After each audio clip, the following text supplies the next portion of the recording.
Hello everyone, welcome to Commerce Talkies Network. Guys, in this video, we will discuss one question which has been asked in the 2025 paper of CBSE. Detail में discuss करेंगे, four feature का topic है and let's see कि कैसे आपको journal entry prepare करनी है. सो ये दो क्वेश्चन हम डिस्कस करने वाले हैं. आई गेस 3 मार्कर के क्वेश्चन में ये फ्रेम हुए हैं एंड टोटल 6 मार्क्स के ये दो क्वेश्चन हुए हैं. Now, first question is Mini Limited forfeited 3000 shares of 100 each. तो information हम लिख लेते हैं. 3000 shares कंपनी ने कैंसिल किए 100 each at a premium. Okay, at a premium mention है but ये नहीं बताया कि कितना. At 20% premium. Okay, यहाँ पे ये 20% मिस हुआ है. So 20% premium पे for the non-payment of allotment money. तो 100 का 20% मतलब 20 रुपीज का पेमेंट प्रीमियम है. Non payment of allotment money. तो अब allotment is of 30 and first call is of 40 including premium. Okay, तो इंक्लूडिंग प्रीमियम मींस 30 प्लस 10, तो 10 रुपीज प्रीमियम हमारा फर्स्ट कॉल पे है. Second and final call of 30 including premium of 10, it means 20 plus 10, तो ये 10 rupees premium यहाँ पे है. तो ये जो 20 का प्रीमियम हुआ ये दोनों 10-10 इनके साथ में हो गए. नाउ आगे second call of 30 was not yet called. Okay, तो ये कॉल्ड अप में नहीं है, इसकी जर्नल एंट्री हमें पास नहीं करनी है. अब इनके बेस पे हम एप्लीकेशन निकाल सकते हैं कि कितने रुपए की होगी हमारी. 100 का शेयर है 30, 30, 60 और 20, 80, तो इट मीन्स एप्लीकेशन के साथ में 20 रुपीज होंगे. ठीक है. Out of these 2000 shares company ने री इशू कर दिए 80 पर share and paid up 90. Okay, तो ये इन्फॉर्मेशन हमारे पास है. इस इन्फॉर्मेशन का स्क्रीनशॉट ले लेते हैं और चलते हैं फिर हमारी नेक्स्ट स्लाइड पे. वहां पे हम ये क्वेश्चन करेंगे डिटेल में सॉल्व. चलो देखते हैं क्या इन्फॉर्मेशन है. लिख लिया थी हमने इन्फॉर्मेशन. तो हमें जर्नल एंट्री जो पास करनी है वो फोर फीचर और री इशू की जर्नल एंट्री हमें पास करनी है. ठीक है. सो फोर फीचर की हमारी एंट्री क्या बनेगी? Share capital count debit. Question में क्या था? Non payment of allotment and first call. Okay, तो मतलब शेयर होल्डर ने सिर्फ एप्लीकेशन पे करी, उसके बाद ये दोनों इंस्टॉलमेंट पेमेंट नहीं की. Share capital debit, security premium debit. By security premium debit because उसने ये वाला नहीं पे किया. To, calls in arrear and to, share forfeiture. अब वैल्यूज देखते हैं. देखो, शेयर फोर फीचर में वो वाली वैल्यू आती है जो शेयर होल्डर पे कर चुका है. तो शेयर होल्डर ने एप्लीकेशन मनी पे करी, इसका मतलब हमें पता चला कि वो 60,000 पे कर चुका है. शेयर होल्डर ने लाइक कॉल्ड अप वैल्यू कितनी है? सो 3000 शेयर्स पे हमारी 80 रुपीज कॉल्ड अप है because second call called up नहीं है. सो 2,40,000 हमारी कॉल्ड अप है. सिक्योरिटी प्रीमियम उसने कितना पे नहीं किया? 10 रुपीज फर्स्ट कॉल वाला. सो ये उसने पेमेंट नहीं किया है. सो शेयर फोर फीचर में वो डेटा आता है जो शेयर होल्डर पे कर चुका. अब कॉल सिनेरियर में वो डेटा आता है जो शेयर होल्डर ने पे नहीं किया. तो शेयर होल्डर ने एप्लीकेशन एंड अलॉटमेंट टोटल दोनों 70 की थी जो उसने पेमेंट नहीं की. तो हम यहाँ पे मेंशन करेंगे 2,10,000. तो दोनों साइड का टोटल 2,70,000 एंड 2,70,000 हमारा हो जाएगा. अब शेयर्स री इशू करेंगे तो हमारी एंट्री क्या बनी? Bank account debit, share forfeiture debit to share capital. कि हमने 2000 शेयर्स री इशू कर दिए एज 90 पेड अप. मतलब कि हमने अज्यूम किया कि उनकी वैल्यू 1,80,000 है बट वो 2000 शेयर्स पे हम सिर्फ 80 रुपीज कलेक्ट कर रहे हैं. What does that mean? हम 1,60,000 कलेक्ट कर रहे हैं तो हमारा 20,000 का डिस्काउंट हो जाएगा 2000 शेयर्स पे 10 रुपीज का. कि देखो सिंपल सा कॉन्सेप्ट है ना, 90 वाली आइटम आपने 80 में दी तो आपका 10 रुपीज का डिस्काउंट. अब यहाँ पे शेयर फोर फीचर में बैलेंस कितना बचा है और कितना हम कैपिटल रिजर्व में ट्रांसफर करेंगे वो समझते हैं अच्छे से. देखो, आपके पास शेयर फोर फीचर में 3000 शेयर के अकॉर्डिंग 20 रुपीज 60,000 का बैलेंस है. इसमें अब आप सेग्रीगेट कर लो कि कंपनी ने 2000 शेयर कैंसिल करे तो उनके अकॉर्डिंग शेयर फोर फीचर में बैलेंस इज 40,000.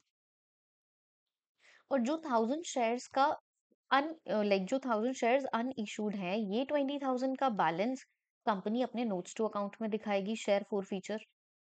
और ये 40,000 का बैलेंस वो है जो 2,000 शेयर्स री इशू किए उनके ऊपर कंपनी को जो अमाउंट कलेक्ट हुई।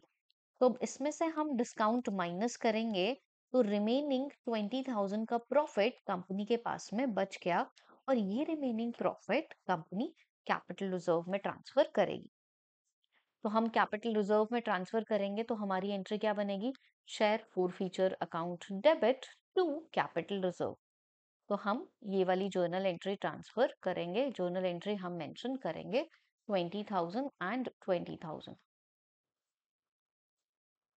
क्लियर? ये जर्नल एंट्रीज बनानी थी। One journal entry for 1 mark, 3 mark का ये क्वेश्चन हमारा था।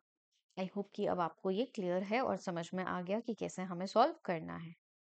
नेक्स्ट क्वेश्चन देखते हैं, और इस क्वेश्चन की इंफॉर्मेशन हम स्क्रीनशॉट लेके अपनी ब्लैंक स्लाइड पे ऐड ऑन कर लेंगे, जिससे हमारे लिए इजी हो जाएगा क्वेश्चन सॉल्व करना। चलो, हमने इंफॉर्मेशन को पेस्ट कर लिया है। इंफॉर्मेशन रीड आउट करते हैं। अभियान अभियान limited forfeited 10,000 shares of 10 each. First call of 4 per share was not received, on which, okay, तो हमने पता किया कि 4 रुपीज की फर्स्ट कॉल है जो शेयर होल्डर ने पे नहीं की, and the second call was not yet called, 1 rupee called up नहीं है। तो अगर 10 रुपीज का शेयर है, so what does that mean कि एप्लीकेशन एंड अलॉटमेंट 5 रुपए की है जो शेयर होल्डर ऑलरेडी पे कर चुका है। Out of these 4,000 shares company ने रीइशू किए अजय को 9 पर शेयर। अब हमें बताना है कि जर्नल एंट्री हम कैसे प्रिपेयर करेंगे यहाँ पे। अब देखो, पहले शेयर फॉर फीचर की एंट्री हम प्रिपेयर करेंगे, तो हमारी एंट्री क्या बनेगी? शेयर कैपिटल डेबिट, प्रीमियम नहीं है, so simple 2 calls in arrear and 2 share for feature. तो अब देखो कि 10,000 shares into called up money 9, तो 90,000 शेयर कैपिटल में आएगा। कॉल्स इन अरियर में कितना पॉइंट नहीं पे करा शेयर होल्डर ने? 4 रुपीज 40,000, और वो 5 रुपए ऑलरेडी दे चुका है, तो वो 10,000 इंटू 5 हमारा आ जाएगा शेयर फॉर फीचर में। इतना क्लियर है सबको? नेक्स्ट जर्नल एंट्री हमारी क्या बनेगी? जब हम 4,000 शेयर्स को री इशू कर रहे हैं, तो री इशू कर रहे हैं बैंक अकाउंट डेबिट, देन 9 पर शेयर में किया। तो अब देखो कि यहाँ पे आगे कुछ भी मेंशन नहीं है कि कितने रुपीस का शेयर हमें लेना है, और 9 में इशू किया, तो हम यहाँ पे अज्यूम करेंगे कि हमारी जो फेस वैल्यू थी 10 रुपीस की, वो। So bank account debit, share forfeiture debit to share capital.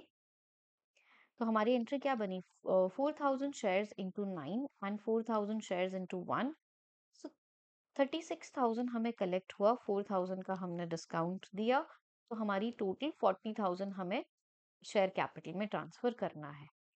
अब देखो कि कंपनी ने कैंसिल तो किए 10,000 शेयर्स, और 10,000 शेयर्स के ऊपर कंपनी को 5 रुपए रिसीव हो चुका था, विच इज 50,000। अब इस 50,000 को हम अलग अलग करते हैं कि कितने शेयर्स री इशू हुए? 4,000। सो 4,000 इंटू 5, 20,000 हम ऑलरेडी कलेक्ट कर चुके थे इस वाले शेयर पे जो री इशू हुए। तो री इशू पे 20,000 हमने कलेक्ट किया, डिस्काउंट कितना दिया? 4,000। तो 20 माइनस 4,000 हम करेंगे, सो रिमेनिंग 16,000 का पॉइंट, 16,000 का अमाउंट आप ट्रांसफर करोगे कैपिटल रिजर्व में। तो हमारी यहाँ पे आ जाएगी टू कैपिटल रिजर्व 16,000, 16,000। एंड ये वाला बैलेंस की रिमेनिंग 6,000 शेयर्स पे जो कंपनी ने 5 रुपए कलेक्ट कर रखे हैं, 30,000, ये हमारा कहाँ जाएगा? ये हमारा जाएगा नोट्स टू अकाउंट में। शेयर फॉर फीचर का बैलेंस हम लास्ट में एड ऑन कर देते हैं। ठीक है? क्लियर? आई होप कि सबको ये क्वेश्चन समझ में आ गया होगा। 6 मार्कर क्वेश्चन फ्रेम हुआ था सीबीएसई 2025 में, 3 marks for each question. Difficult बिल्कुल भी नहीं था। चॉइस आई थी कि इससे पहले जो हमने वीडियो नंबर 33 में क्वेश्चन किया और 34 में क्वेश्चन किया, ये तो ये दोनों में चॉइस थी कि अगर स्टूडेंट को फुल लेंथ क्वेश्चन करना है तो वो वाला कर सकता है, अगर स्टूडेंट को 4 फीचर के दोनों पॉइंट करना है तो ये वाला क्वेश्चन कर सकता है। इन क्वेश्चन से रिलेटेड कोई भी डाउट है, सो प्लीज कमेंट सेक्शन में पोस्ट करके आप पूछ सकते हो। And thank you so much for watching this video. आप अपने फ्रेंड्स के साथ ये वीडियो प्लीज शेयर कीजिए, चैनल को सब्सक्राइब कीजिए, एंड बहुत ही जल्द हम सीयूईटी की क्लासेस भी ऑनलाइन लॉन्च करने वाले हैं। So stay tune for the detailed course on CUET accountancy and BST.